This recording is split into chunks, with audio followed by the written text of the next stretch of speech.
کلماتی مثل کذاب، کلاش، حقه‌باز اینا برای توصیف دروغگویی دم و دستگاه آخوندی خیلی کمن. در عوض وقتی که دروغاشون لو میره، اون وقت توپوزی و آبروریزی و فضاحت و اینا هم برای توصیف وضعیتشون کم هستن. یه نمونهشو خدمتتون عرض میکنم. وزیر خارجه لهستان به عنوان مهمان ویژه با انبوهی خوابهای پنبه‌دانه‌ای دعوت کردن به ایران. اولین وزیر خارجه‌ایه که بعد از اون داستان‌های مربوط به دوران احمدی نژاد به ایران سفر میکنه از اروپا. کلی حلوا کردن. آخر کار بعد از همه ملاقات‌ها و صحبت‌ها یک کنفرانس مطبوعاتی مشترک هم با ظریف براش ترتیب دادن. تو کنفرانس چی گفت؟ اول روایت تیویریش رو از این کنفرانس ببینیم.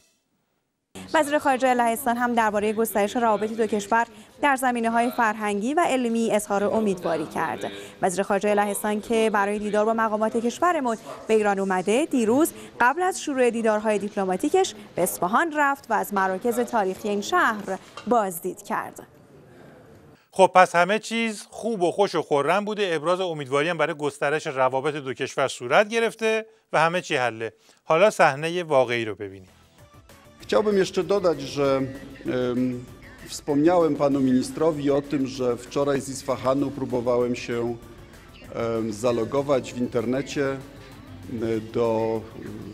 na stronę internetową jednej z głównych polskich gazet. No i niestety mi się to nie udało. Dostałem informację o tym, że strona została zablokowana przez cenzurę. To dla nas w kraju, który walczył o wolność słowa, było rzeczą szokującą. Wspomniałem też panu ministrowi o tym, że potrzebny jest nam dialog dotyczący praw człowieka i o tym, że zostało zauważone na świecie to, że w Iranie ostatnio wzrosła ilość wykonywanych wyroków śmierci. به این میگن توپوزی فوق سنگین.